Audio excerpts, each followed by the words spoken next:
following is a presentation of the Belly Up Sports Media Network. Here's what's cooking on today's Sports Stove podcast. We got a World Series to preview, as well as NFL picks, and Indiana, number one team in the nation. We'll talk about that. That's what's cooking on today's Sports Stove podcast. From Belly Up Sports and the Belly Up Podcast Network, you're listening to the Sports Stove podcast with your host, Vince Stover. Hey, good looking, what you got cooking? How's about cooking something up to me? Welcome in to an all-new edition of the Sports Stove podcast presented by Righteous Felon Jerky. Join the flavor revolution at righteousfelon.com and use the code STOVE15. You're going to get 15% off your purchase. Welcome into a new edition of the Sports Stove podcast. I'm your host, Vince Stover, joined, as I am every week, by my dad, Dale Stover. How you doing, Dad? Doing good. It's, like I said, great time in sports, and we got the World Series starting here, and I guess the NBA is starting up here before long. Well, they have started, and the NHL, hockey's rolling along. So, but the NFL is still keeping it interesting. So, yeah, college basketball is about to tip off as well. So, yeah, lots going on in the world of sports. We're going to later in the program preview the World Series. Kevin Wilson will join the show. We will preview everything going down there. But first, we got some football to talk about. And last week, the college football world continued to be shaken a little bit. Texas, number one Texas, goes down to the Dogs of Georgia. Georgia with a big win last week over Texas. Illinois continues their winning ways over Michigan. Tennessee beats Alabama. Indiana dominates Nebraska. And then Oregon pole vaults up to number one with another win over Purdue. What was the biggest takeaway from this week in college football? well, again, I was excited about the Illinois win, but like you said, Indiana is still undefeated. And, of course, as Tennessee fans, anytime you can beat Alabama, and we've done that too in the last 3 years now. So that was good. Like I said, it's really going to be interesting in a couple of weeks here as everything starts heating up toward picking the top 12 teams. So this is going to be quite a year for the 12-team playoff to start. Yeah, it really is. I still really like Iowa State. They're down at number 10, 7-0. They dropped a spot this week. Clemson jumped over top of them. But I really like what they're doing down there at Iowa State. I think they're kind of the team that's sneaking by at this point. Still need to get that signature win on the year, but I like them a lot. Of course, you've got Oregon, Penn State, Miami, Iowa State, BYU, Indiana, and Pitt, as well as Army and Navy, still undefeated, Dad. This Army and Navy thing is really, really intriguing because now they're both in the top 25. And I think I heard something about when they play the Army-Navy game, it will not count towards the rankings because it's after the playoff seeding or whatever will be set, something like that. And so that's really intriguing also. But Army and Navy continue to be a pretty cool story this season. Yeah, it really is. The idea, they've been good teams. They've been better the last few years, but for both to be undefeated, and they can, even if that game doesn't count, some of the teams they're playing, leading up to it, they can definitely affect who gets in the playoffs. Yeah. Should Illinois be ranked above Alabama and Ole Miss, who are both two-loss teams? I would think so. I don't know exactly where Illinois is going to end up. We'll find out with the Oregon game this week if they can be competitive there. But I think the way they've played and with the record and, even the teams they've played, I would think they could be ranked above them. So, but, we'll see. They didn't have a very impressive win against Purdue. They went down and could have easily lost that one in overtime. So I'm sure that's what has kept them down in the rankings just a little bit. Well, that they really haven't played that many good teams. Of course, they beat Nebraska. That was an overtime win also. They beat Michigan this week. They lost to Penn State, who obviously is a good team, and they got Oregon this week. After this week, there's no reason for them to lose again. They play Minnesota, Michigan State, Rutgers, and Northwestern to close out the year. So, intriguing path here for Illinois, but we assume there'll be a 2-loss team after this week. Indiana, though, Dad, again, not a super tough schedule. I understand that, but they're winning, and they're winning impressively, 56-7 over Nebraska. They got Washington this week, then Michigan State, Michigan, Ohio State, and Purdue. Dad, that Ohio State game is really the one game you look at and go, if anyone's going to trip them up, that's the one that obviously looks like makes sense. Indiana could be a 1-loss team by the time this season ends. They could be. I think the Washington game will be very interesting, this week. But even though they have beat teams like that, and again, Michigan has struggled and they're not what they have been, that's a big game also. So, the Ohio State game, you would really be surprised if they won that, went undefeated or whatever. But we'll see. It's a great story. It's good for college football. So. Yeah. Iowa State, down again, come back to them. I think they're going to end the year undefeated. They got to beat out BYU in the conference. That's really their competition. They'll play Kansas State the last week of the season. But ultimately, at the end of the day, I think they end the season undefeated. I think Iowa State's your Big 12 champion when it's all said and done. Is there any team in the country more excited that Texas and Oklahoma are out of the Big 12 conference than Iowa State? No, probably not. So that's true. But yeah, Iowa State, like I said, it'll be a big game, I guess, with BYU. And again, you got to watch the Kansas State game, but it'd be great for Iowa State, to get in there. Of course, the winner of that conference is going to get in. So We'll see. Yeah, exactly. So right now, top 12, Oregon, Georgia, Penn State, Ohio State, Miami, Texas, LSU, Tennessee, Clemson, Iowa State, Notre Dame, and BYU. Obviously, not all 12 of those teams can make the playoffs. So we'll see how that breaks down, who jumps up from there. I think right now it's Boise State is the most obvious first team that could be there. So we'll see how that one shakes down. I guess Pitt. No, Pitt's in the ACC. Just kidding. We'll see how that one shakes down for sure. Vanderbilt, by the way, in the top 25 as well. Congrats to them because, let's face it, none of us saw that one coming. This week, college football-wise, there are a few games worth note. I think Notre Dame Navy is going to be an intriguing one to watch. That'll be on ABC at noon. Illinois and Oregon face off at 3:30 on CBS.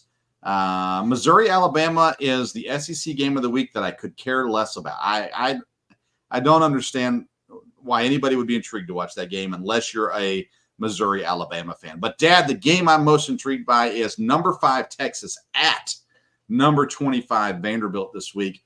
Vanderbilt has made their season off of surprising people, and they're at home this week, and they're still 18.5-point underdogs. Can Vanderbilt keep it close against Texas? They've stayed pretty much, they've been able to stay close with everybody. It'll be interesting. Again, I would think the stadium would be dominant with Texas fans. I don't know, but I assume Texas is excited to come to Nashville, but we will see. Texas should handle them, but Vanderbilt's been, you would think they wouldn't look past them, but there's no way for a team like Texas not to look past Vanderbilt to an extent. So this will be a very interesting game to keep an eye on. Surely the supposed Vanderbilt fans show up on Saturday. This has to be the time where they've got the stands full, packed, just a little bit of burnt orange and the rest of it black or gold. Surely Vanderbilt people will show up for this game. Well, yes, but if you've ever been there to a game, the Vanderbilt tickets were sold a long, long time ago. And so, yeah, they may be able to get back in there. You would think maybe they'll have a little more than what they had, against Alabama. Yeah. But I would think, there'd be a lot of that'll be an interesting thing, for us to look at, being we lived around there and have been to games at Vanderbilt. I'll be very interesting to see the shots of the crowd, Right. just to see how that is. And with the color difference, we'll be able to tell pretty quick. So definitely. All right. Any other thoughts on the week of college football? Navy Notre Dame, like you said, will be good. Syracuse and Pitt be kind of interesting because from there, and Penn State, Wisconsin. Wisconsin's played better. We'll see if Penn State can stay undefeated, but be a lot of fun games just to keep an eye on. Yeah, I agree. All right, let's transition over to football. Dad, you had your second straight perfect pick six week. Congratulations to you on that, getting all 6 picks correct. Last week. We'll kind of talk through these teams as we go through this week's schedule. But first, a few things happening in the world of football. Trades going down already. Of course, we talked about some last week. Now DeAndre Hopkins goes from Nashville all the way out to Kansas City to join Patrick Mahomes and the Chiefs. Outside of that, lots of injury issues. Andy Dalton injured in a car crash this week, so Bryce Young gets the start in Carolina. Jaden Daniels is injured. Not sure if he will start or not. Tua is back and coming back as well. So lots of things happening. Again, trade deadline coming up in another 2 weeks, I think. Yet already lots of trades going down there as well. Real quick thoughts from last week, and then we'll get our picks in this week. Jaguars got a much-needed win, Dad, in London. Still wasn't really pretty, but they got the win. So that was important for their season. We'll talk about them in a moment against Green Bay. The Packers got a big win, Dad, against C.J. Stroud and the Texans, and the defense continues to come up and shine in this game. But what I want to ask you about, without taking too much time on it, is Jordan Love, because a lot of the fickle Packer fans are concerned about the interceptions that Jordan Love has been throwing this season. He's after years of Aaron Rodgers really not throwing any interceptions.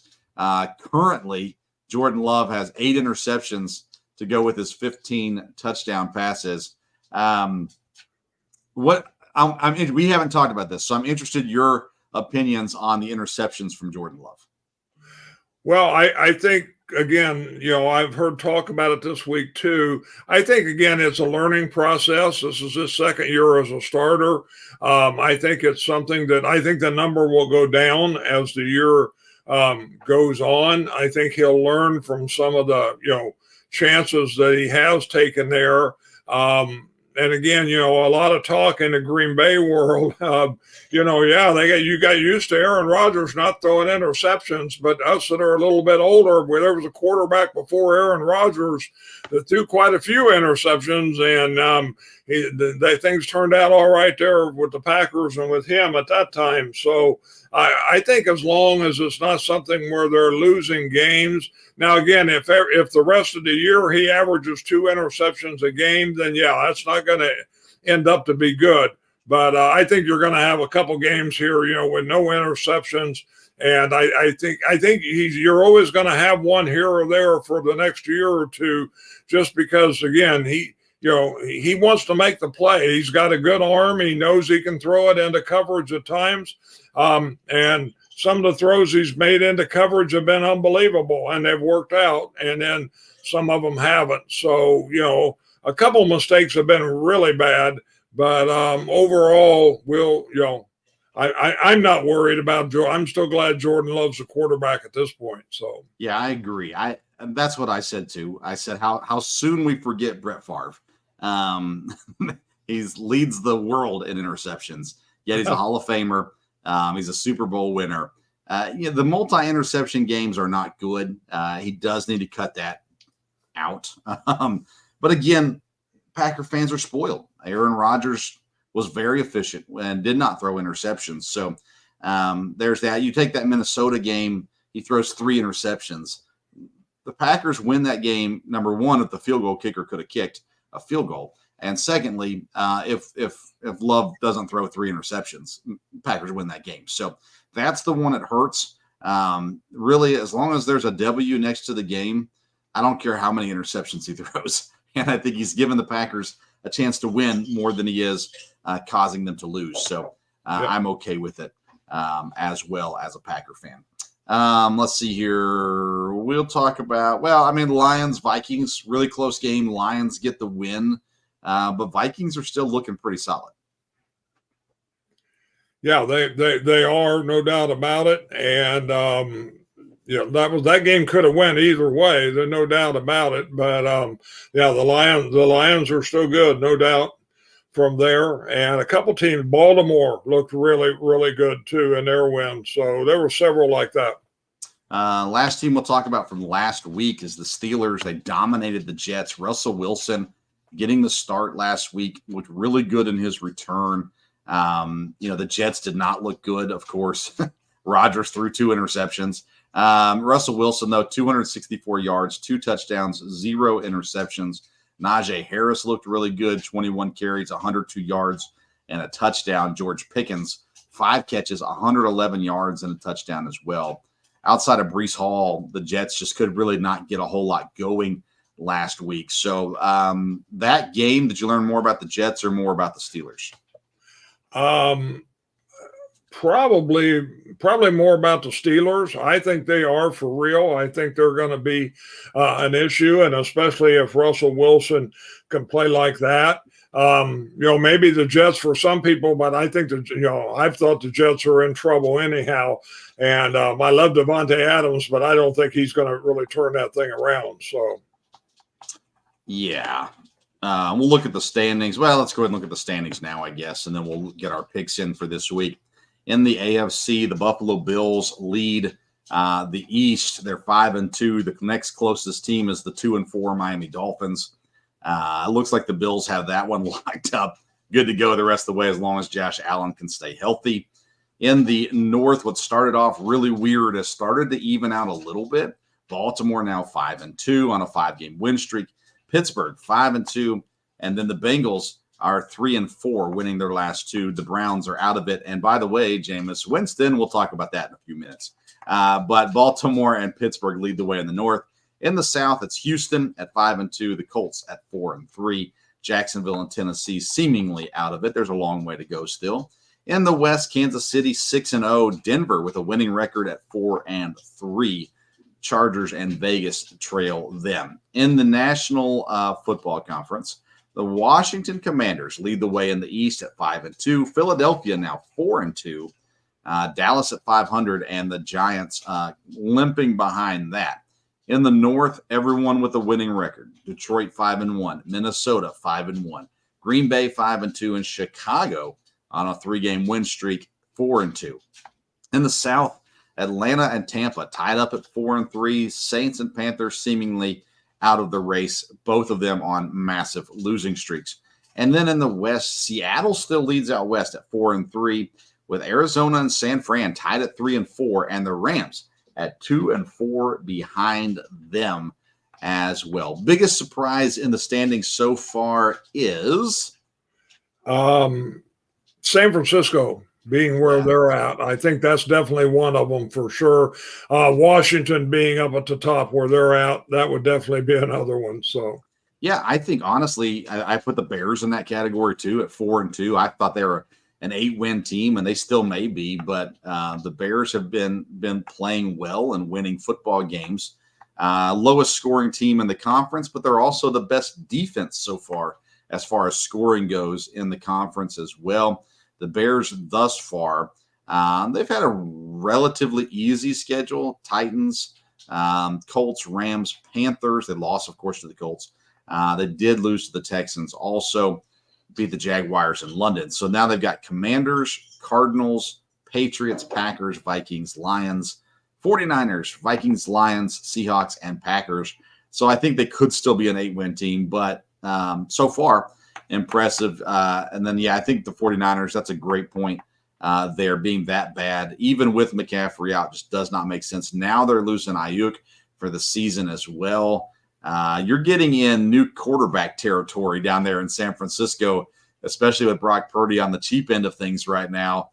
are you going to sign him to this massive extension? I don't know. Not sure that it's worth it at this point, at least in my opinion. We'll talk about that more another day. Let's get into our picks this week, Dad. Every week we do 6 picks, and we pick all the primetime games, and then we fill out the rest of the 6 with whatever games we desire. So let's start with Thursday night, and that is Minnesota traveling to the Rams. Minnesota, a 3-point favorite in this game in Los Angeles. Again, a great season so far, but coming off of a loss. How do the Vikings respond on Thursday night, Dad? Yeah, I picked the Vikings in this. The Rams are a little tricky because at times you think, they're going to be okay. Then at other times they're just horrible. And then all of a sudden, they win. And so you never know quite what they're going to do. They are at home, but Minnesota's got a really good team, much better than I thought they were going to be.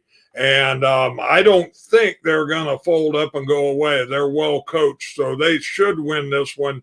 And I'll go with Minnesota. Yeah, I'm going to go Minnesota also. My thought is there just seems to be a lot going on with the Rams right now. There's trade rumors out there for Cooper Kupp, and I don't feel like there's a cohesiveness there in that organization. So I'll go Vikings in this one too, and I won't be surprised, of course, if the Rams win. But at this point, the way the Vikings are playing, you expect them to win that game on Thursday night, although Thursday nights can often be a little less than expected. Yep. All right, let's head down to Sunday night. An old rivalry, Dad, but 2 teams that are really struggling right now.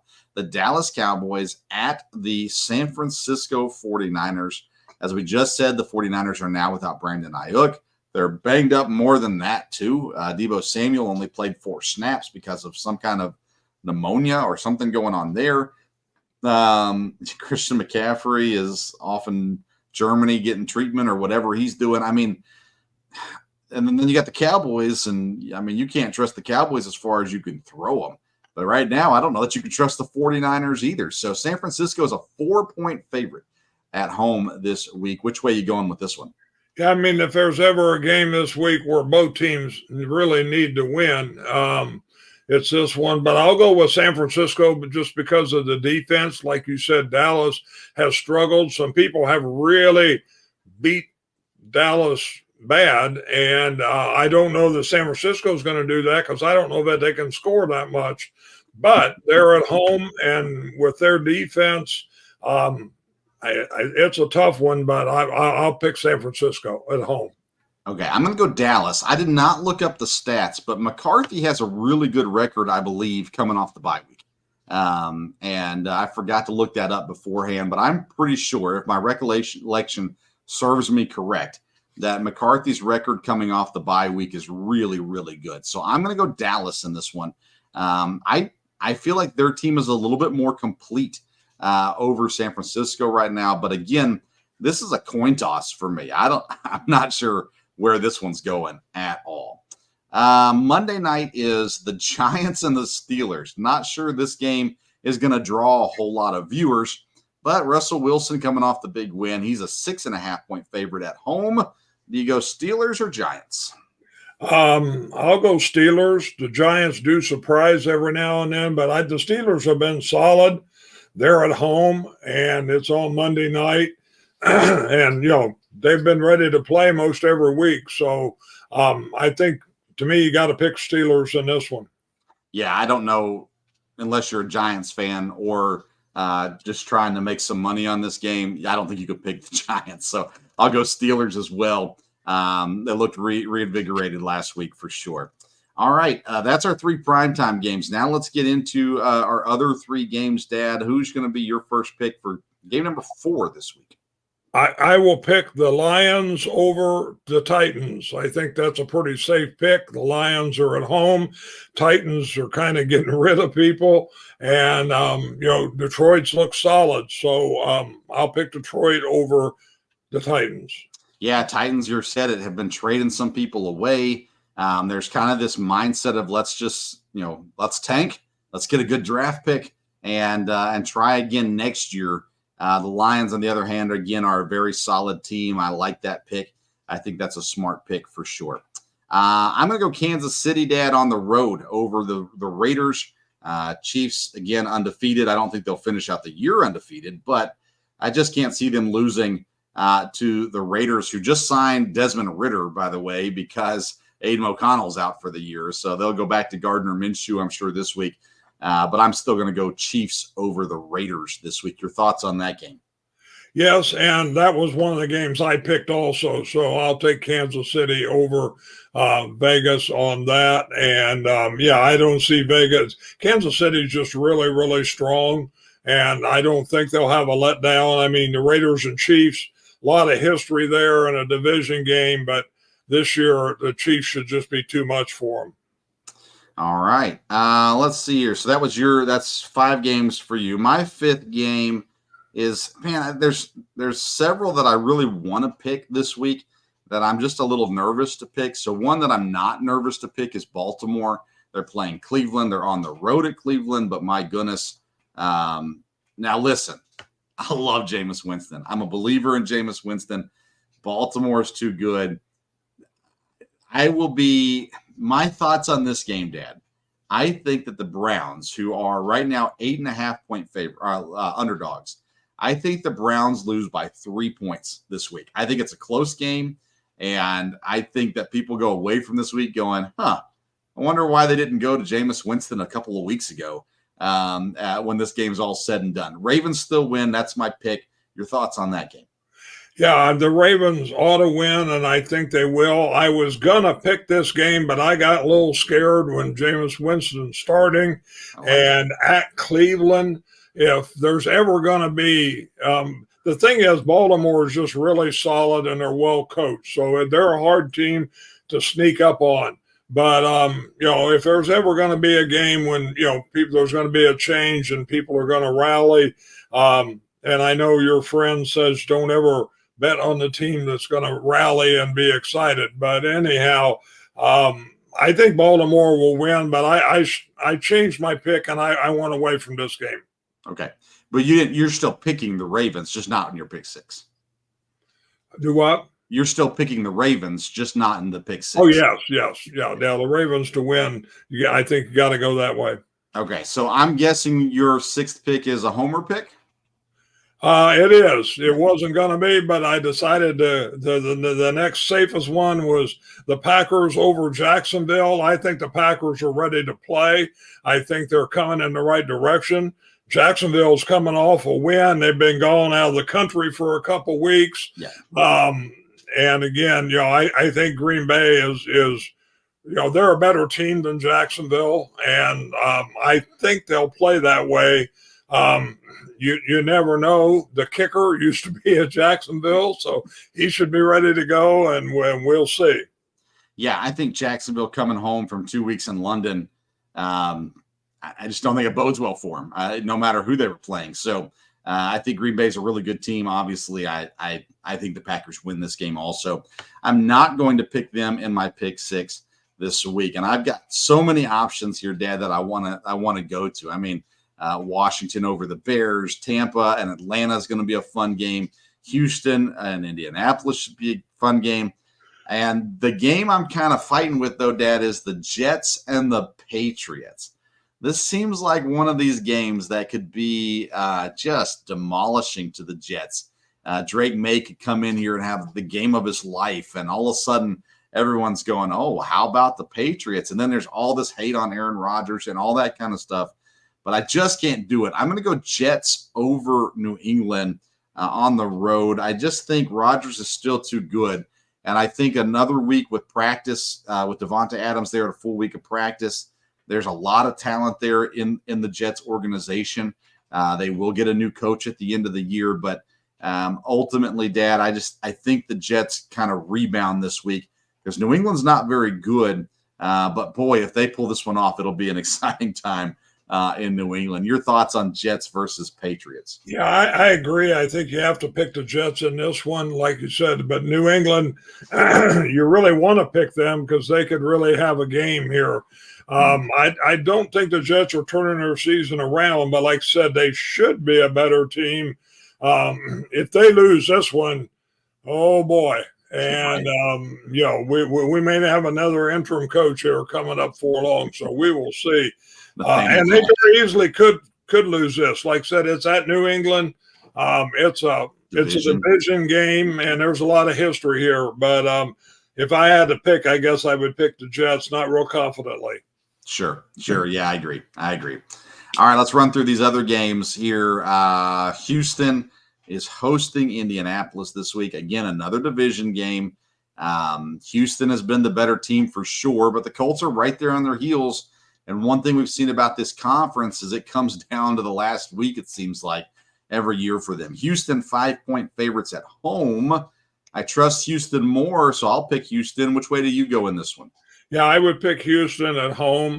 They're a good team. Honestly, losing Nico Collins has hurt them a little bit, but they've still got lots of weapons. And like I said, it is a division game, and the Colts are doing better. But I like Houston. I think they should win this. Tampa Bay will host the Falcons. Tampa Bay got beat up this week, Dad, drastically. Now the top two receivers are done. One for the year in Chris Godwin, another for several weeks in Mike Evans. As much as I like Baker, I don't think he can overcome this one. I'm going to go Falcons in this one. How about you? Yeah, I thought Tampa was really turning things around, but when I saw these injuries and saw they were out, not super confident in Atlanta, and it is a Tampa, but I'm picking the Falcons also. All right. Let's see here. Washington. Oh, popped on really fast there. Sorry, Kevin. I'm going to take you off. There we go. All right. Then we got Washington hosting Chicago. The Commanders have looked really good, but Daniels is shaking up a little bit. Marcus Mariota might be the quarterback, and it might be Jaden Daniels. We'll see. This was kind of the number 1 draft pick versus number 2 draft pick. May not get to see that. Which direction do you go with Washington and Chicago? I'll go with Washington. They've played well. They're at home. Again, I don't think the Bears are going to be real dominant. They may end up having a winning record. That'd be good for the conference. We will see. But, whether Daniels plays or not obviously will make some difference. But being at home, the Bears coming off a bye, so we'll see. But we'll go with Washington. I'm going to tentatively pick Washington, but if Daniels doesn't go, I will change that and go Chicago. It'll be based off of whether or not Daniels plays for me. I think that Daniels is not in. I think it's much. I don't know. I'd go Chicago if Daniels doesn't play. Commanders if Daniels does play.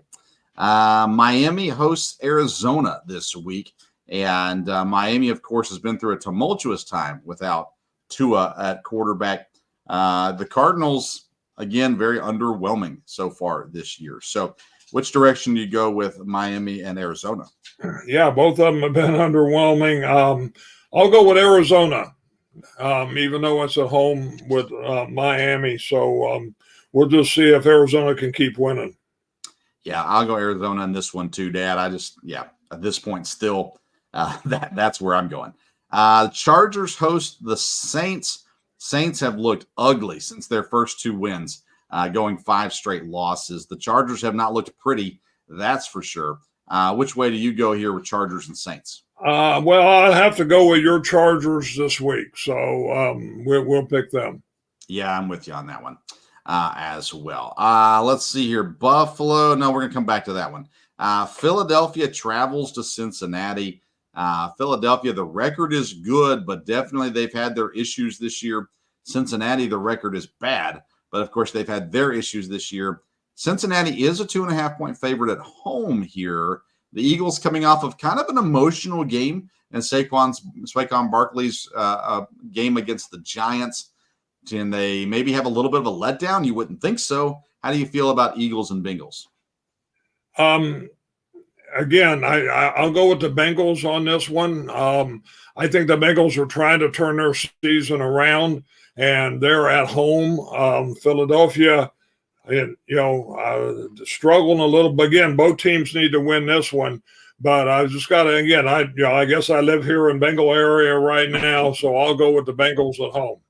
Okay. Yeah, I'm going to go Eagles. I just think they're the better team. They played really well as of late. A.J. Brown has looked really good. Barkley has been amazing. Obviously, the Bengals desperately need to keep winning, but I just think Philadelphia's better at this point. So I'm going to go Philadelphia in this one. Denver hosts Carolina. At the beginning of the season, you look at this game and you'd say, this is a toss-up, man. Bryce Young could win this one. It's a game he can win. But although Bryce Young is back, do you trust him enough to beat Denver at home? No, I don't. Denver's playing good on defense. They're at home, and I think Denver will get another win. They're going to end up being one of the surprising teams of the year. I don't think we're talking about a playoff team, but they're doing better. So I would have to pick the Broncos at home.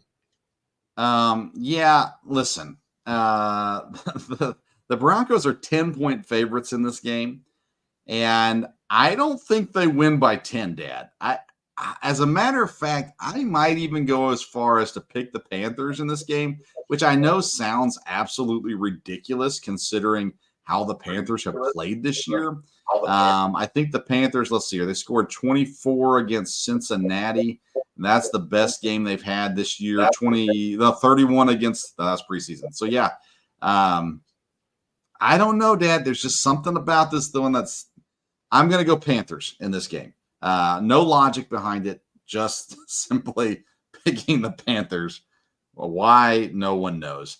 All right, last NFL game that we have not covered yet. The Buffalo Bills travel to Seattle, and this game is Buffalo 3-point favorites.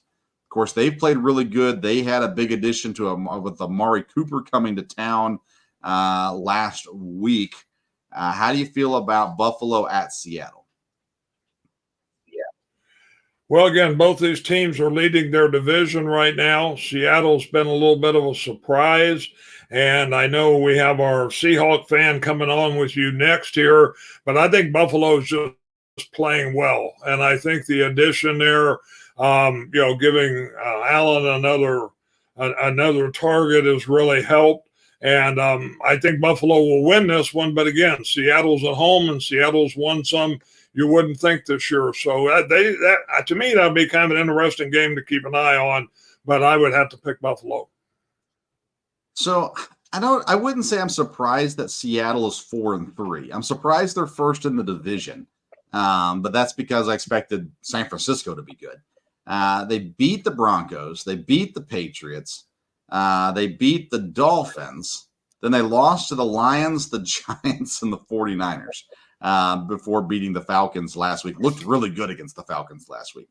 But yeah, I'm going to go Buffalo as well in this game. I think Seattle has played good enough, but not great. And I still am not a Geno Smith believer at all. So I'm going to go Buffalo in this game. I think they're the better team for sure. So that's where I'm going as well.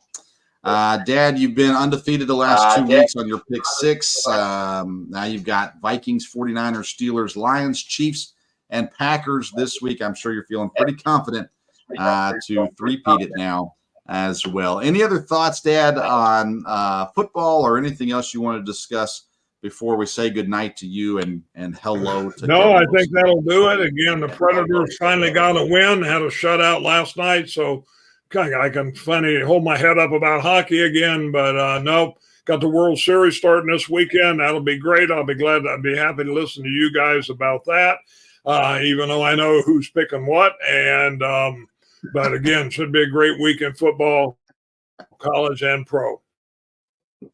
All right, very good. Dad, we'll check back in next week, and we'll look at your picks, my picks, and everything else in between as well. As always, we appreciate you coming on. We're going to take a quick break. When we come back, we'll be talking World Series preview with the one and only Kevin Wilson. But first, a word from Righteous Felon Jerky.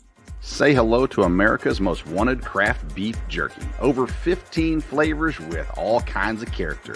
The #1 jerky gift box and all natural black Angus quality made right here in the U.S. of A.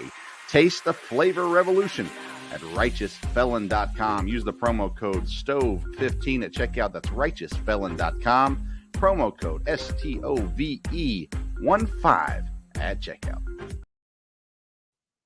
Welcome back into the Sports Stove Podcast, presented by Righteous Felon Jerky. Join the flavor revolution at righteousfelon.com. Our next guest may not be classified as a runner, but he is a runner-up. Ladies and gentlemen, I welcome to the show Kevin Wilson. Hey, Kevin, how you doing, man? I'm doing great, Vince, and I'm glad that you can still land those body blows like you do. And so, miss being around, doing the show with you. And let me just say right off the bat, though, that I disagree with both you and your dad on that last pick. No surprise there. But let me just say, because last week I was on with Morgan on his podcast because he's an Atlanta fan. And as you just mentioned, the Seahawks played Atlanta. I went on and I made a prediction. I predicted the Seahawks would not win that game. So I'm glad to have egg on my face about that one because, as you said, the Seahawks look great. So I could take that, make a prediction, and it turns out wrong, but it went in my direction anyway. So I was very pleased with that. Yeah, last week I picked Seattle to beat Atlanta also, and if I remember right, you commented, "Stay away from Seattle." I did because I was disgusted, and then the No Credentials Required show, I've made quite a few comments on that. And Dustin is a fellow Seahawk fan. Both of us were disgusted about how they were playing, so I had no confidence in them at all going into that game. But they sure surprised me and put it on them, so I was very pleased with that. Well, Kevin joins me throughout the fantasy baseball year. We host the Sports Stove Fantasy Baseball Show. And me and Kevin wanted to preview the MLB World Series because me and Kevin were in the Fantasy Baseball World Series. So we know a thing or two about the World Series. And, of course, it's what we all expected coming into the year. Los Angeles and New York end up here. I say that kind of jokingly because I didn't have New York making it here because I didn't think their pitching was going to be good enough at the beginning of the year. Yet they did everything they needed to do to get here offensively, and pitching was actually pretty solid throughout the year too. So let's start with the Yankees as a whole. Don't give me your pick yet. But the Yankees as a whole, kind of your thought about their season and their postseason so far. Well, their pitching, as you mentioned, is their calling card. I think they have a definite advantage because all the Dodger pitcher starters are pretty much in the hospital right now. So they've got the distinct advantage with their starters, their offense. And, we've discussed Stanton quite often during the season on this show. And when he heats up, he heats up. And so I like their lineup a lot. And so it's going to be interesting because the Dodgers bullpen has been superior. So it's going to be interesting to see what they can do because the starters, you can call them that, but they won't be around after the fourth or fifth inning. So can the bullpen hold the Yankees down is going to be the key question, I think, going into this series. Yeah, and when you look at the Yankees, obviously Aaron Judge is the first name that you think of there. Juan Soto has had a really good year too. But, what Aaron Judge has done this season as a whole continues to be incredibly impressive.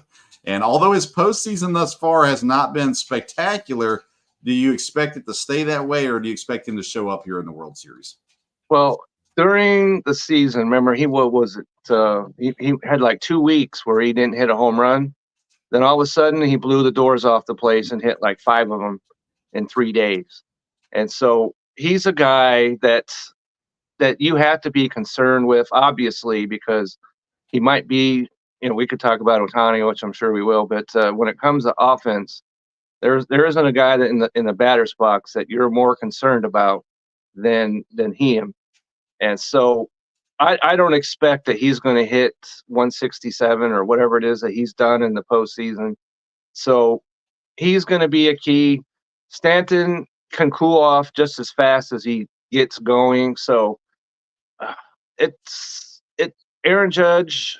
If he hits like he's capable of, then the Yankees really don't have a weakness in my mind. Yeah, you mentioned it. 161 in the postseason for Aaron Judge, only Pretty 2 close. home runs, 12 RBIs, 13 strikeouts. But if you take Giancarlo Stanton and flip, his ceiling with Judge's, So even if Stanton cools off, but Judge can hit his ceiling, it'll be just fine for the Yankees. Giancarlo Stanton's been great. He's batting .294, 5 home runs, 11 RBIs. Soto's been really good as well, batting .333. Gleyber Torres has had a solid postseason as well. Those three guys, though, Stanton, Soto, and Torres, are really the only consistent guys for the Yankees so far in the postseason. But you've got Jazz Chisholm and, of course, Aaron Judge as well that should be around to make some things happen. Volpe's not been bad, actually, either. We've talked about it more in the regular season throughout the season as well. Pitching-wise with the Yankees, obviously Garrett Cole is at the start. He's had a pretty solid overall postseason. Only one quality start, only one win. But he's gone 16 innings, 12 strikeouts, 3.31's his ERA. Outside of that, bullpen-wise, it's that Luke Weaver who's been really solid for the Yankees so far. He's actually pitched in 8 games so far, 10 innings pitched as well. So, Garrett Cole's the guy that's got to kind of lead the way in this one, but then you got Carlos Rodon. Clark Schmidt will get a start as well, and it might be a 3-starter rotation right now for the Yankees. If they have to go 4, it might be a little bit more bullpen than starter. And so that's where the Yankees really have, as I mentioned earlier, the advantage. And Rodon is a guy, and our friend Brett he's a Yankee guy, and I've watched him, and he said before the postseason even started, I don't trust Rodon, but he's pitched well, so he's a wild card and all of that. So if the Dodgers have to face 2 guys that, if they're at the top of their game, that's going to be tough. But Rodon, do you still trust him, even after what he's done? No.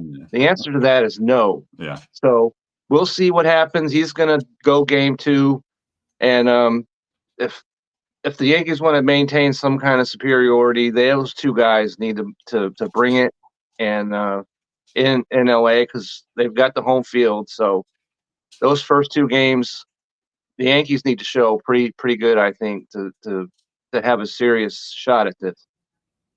Let's switch over to the Dodgers now. Offensively, obviously, Mookie Betts leads the way. Tommy Edmonds had a great postseason so far.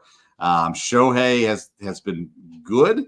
I wouldn't say great, but he's been good, and we expect big things out of him. Shohei has struck out 17 times in the postseason, the most of any Dodger player here in the postseason. And they had that video clip of him seemingly being told from the dugout the pitch was coming high. It was low and away. He swung and struck out and kind of looked over at the dugout like, hey, what'd you do that for?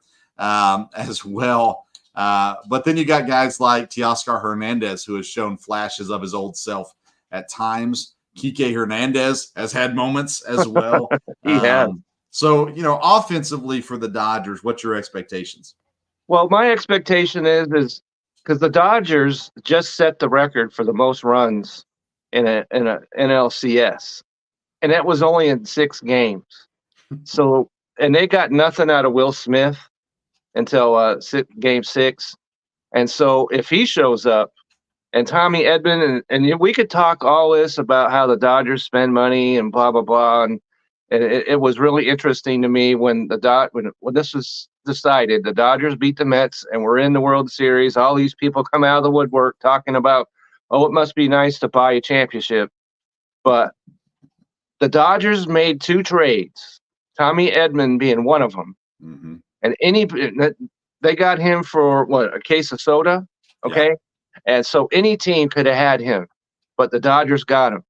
And Flattery is going to start game 1 of this World Series against the Mets. He was solid in 1 game and absolutely deplorable in the other one. So, but they got a game 1 starter at the trade deadline.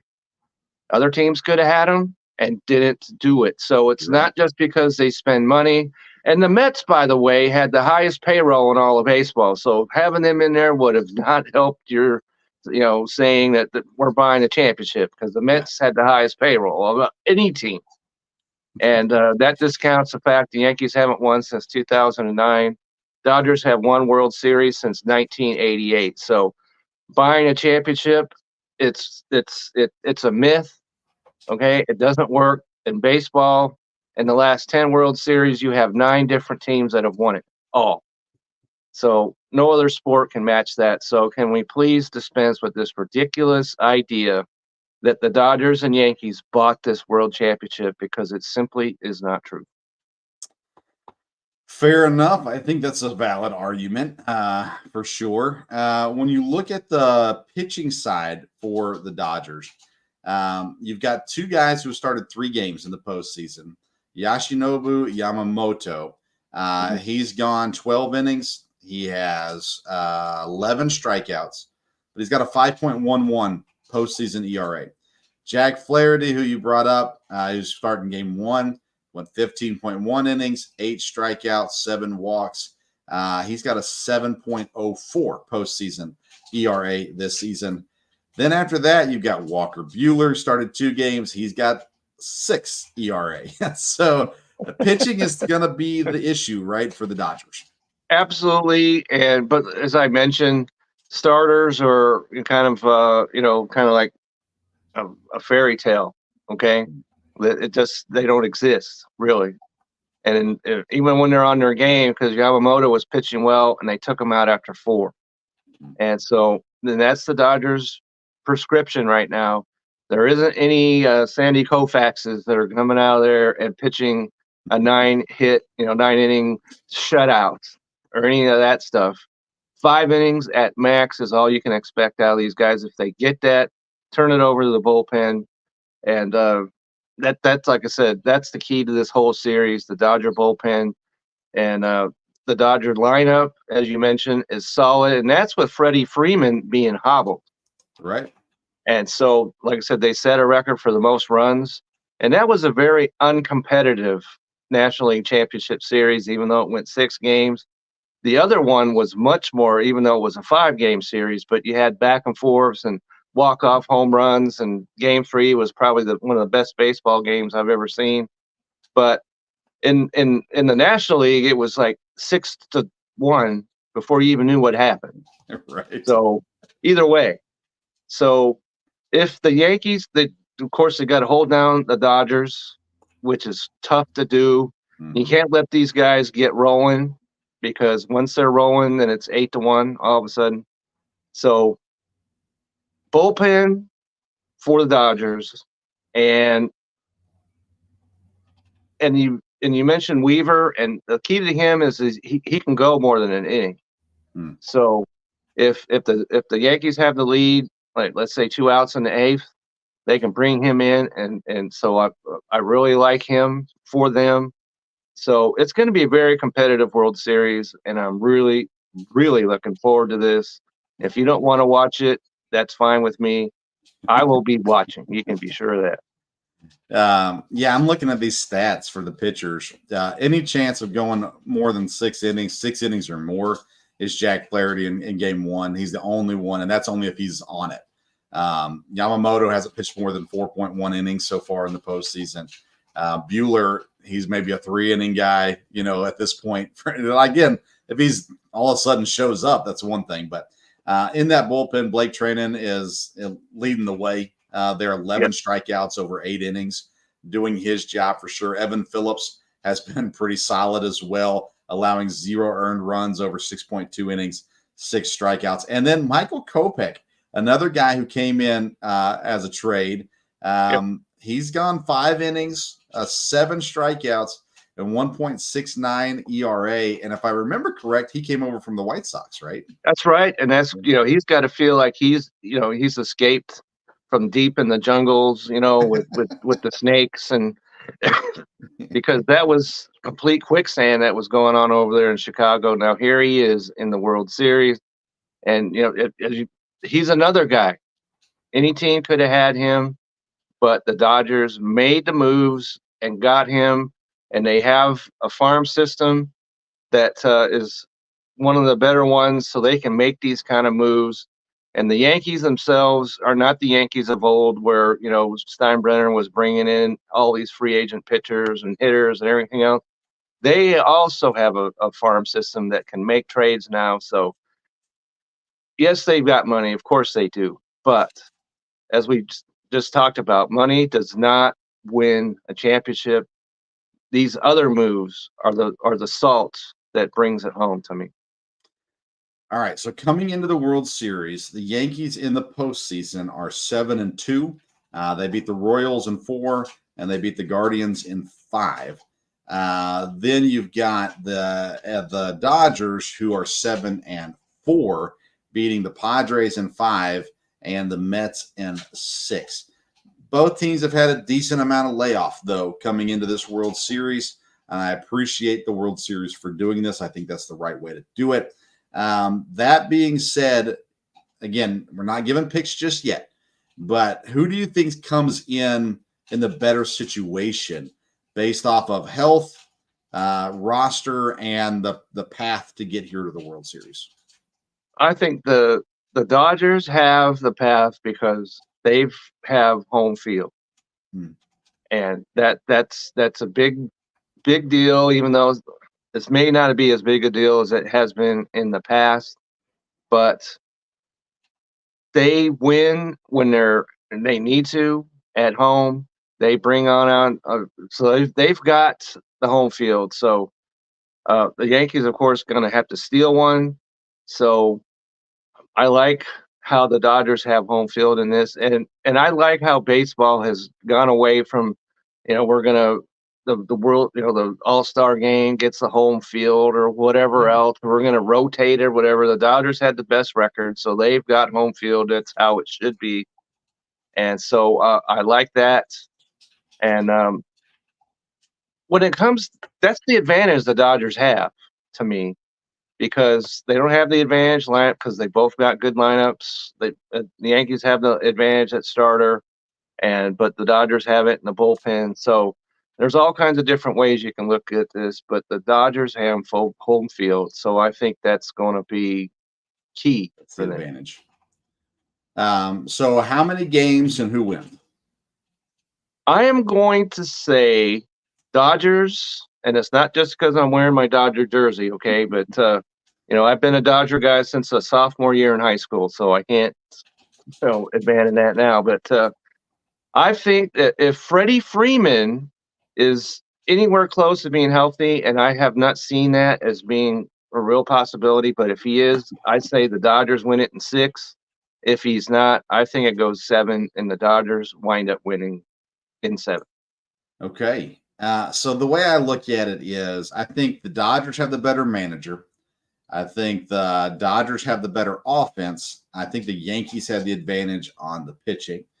But what I really like in the argument for the Yankees is the way they set up the World Series now is 2 games in LA, 3 straight in New York, and then 2 more in LA.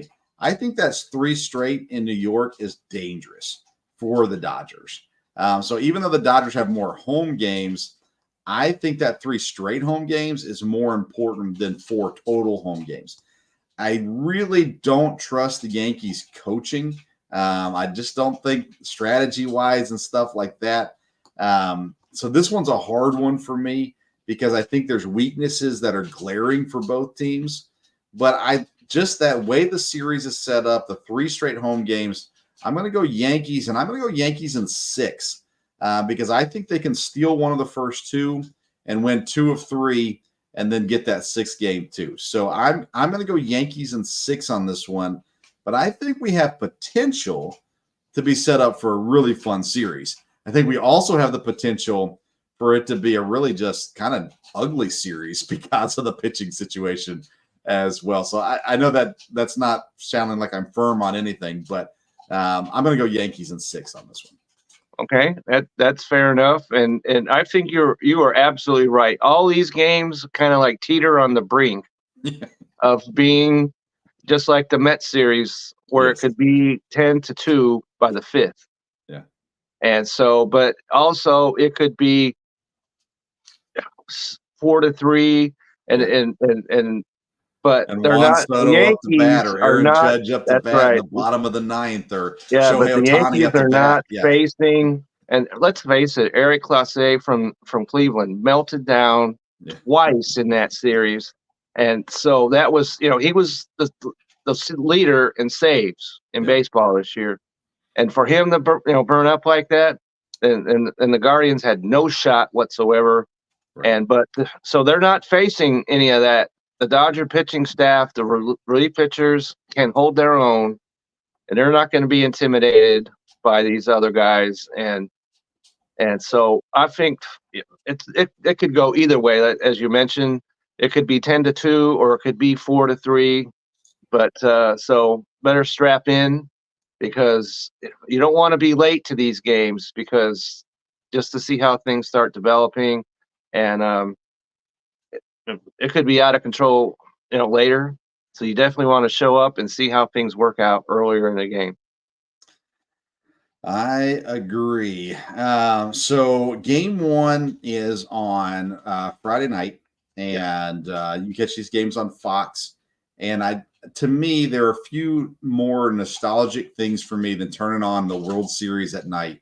I think back to my childhood as when the Braves were in their heyday. I wasn't a Braves fan, but just David Justice, Fred McGriff, the pitchers, Schmaltz and Glavine, and they just, for me, nighttime playoff World Series baseball has a special feel to it. So excited for this coming up, and excited. Now I've got basketball practice Friday night. I'm going to be at a football game Saturday late afternoon, so I might be a little late to the show both times, but nonetheless, I'm looking forward to the World Series. Kevin, tell everybody, because I have seen you on the air a little bit here recently. And of course, since fantasy baseball season ended, you and I don't see each other on a weekly basis like we used to. So tell everybody what you got going on and where they can find your stuff at. Well, just yesterday, you mentioned I was on. There's a new show on the Belly Up Network. It's called Siege and Destroy, and because the last name of the guy his last name is Siege, and so instead of Search and Destroy, it's Siege and Destroy. And I was on there last night, and if you want to overlook a first couple of minutes of, things weren't going well, but once we got rolling, we discussed players that in fantasy that we're looking to either buy, sell, or hold. And so we got some really good discussion going on with that. And that's a show that comes on every Tuesday now. And I've been asked to be on there as often as I want, so I will be there. And so if you're into fantasy football, you definitely don't want to miss that, because who are you looking to sell by, or any of that? You're going to get answers there. And also on Fridays, I have an article that comes out, my start sits. This one that's coming out Friday will be my 5th one that I've done. And I put a lot of work into that, a lot of research, a lot of time. So if you're on the fence about who I should start or sit, you want to take a look at that. And I'm always on Twitter at Kevin62, WILSCA. And I have a pretty dedicated following over there that comes on and asks me, should I start this guy? What should I do? I have this guy, this guy, this guy. So I hold some clinics over there on Sunday morning. So if you have any questions about that, and it's just not fantasy football, because as you know, we have a fantasy hockey league that you and I and your sons and your dad are in. Mm-hmm. And so there's fantasy hockey that I'm in. I'm fantasy basketball. Basketball started yesterday. Yeah. And so I've been doing that for quite some time now. I'm in a fantasy basketball league. So any questions that are fantasy relevant, you can throw them my way, either on X or Twitter, whatever we're calling it now. I'm also, of course, because I'm older, I'm on Facebook, and also on Reddit. I'm part of the fantasy football advice subcategory. So you can throw questions at me that you need to. I'll be more than happy to help out. Awesome stuff, man. Kevin, it's always good to catch up. And It is. And of course, we got things. We'll start up again probably late January, maybe early January. We'll see. We haven't talked about start times for that yet, but fantasy baseball rankings and all that good stuff coming up after the new year. And again, you can catch all of Kevin's stuff on bellyupfantasysports.com and him personally on Twitter at Kevin62 WILSEA. Follow this show at Sports Stove, Twitter and Instagram. Check out Righteous Felon Jerky at righteousfelon.com with the promo code STOVE15 to save you 15% off your purchase. We are full of sports right now, so make sure you tune in and enjoy it. Tomorrow night, we'll be live at 8 o'clock on YouTube, the Sports Stove Local Hour. Myself and Jonathan Duff will be joined by Ryan Jackson and Joshua Carter, the brother of running back Michael Carter that played for the Jets and the Cardinals. I don't remember where he's at now, but he'll be with us as well tomorrow night.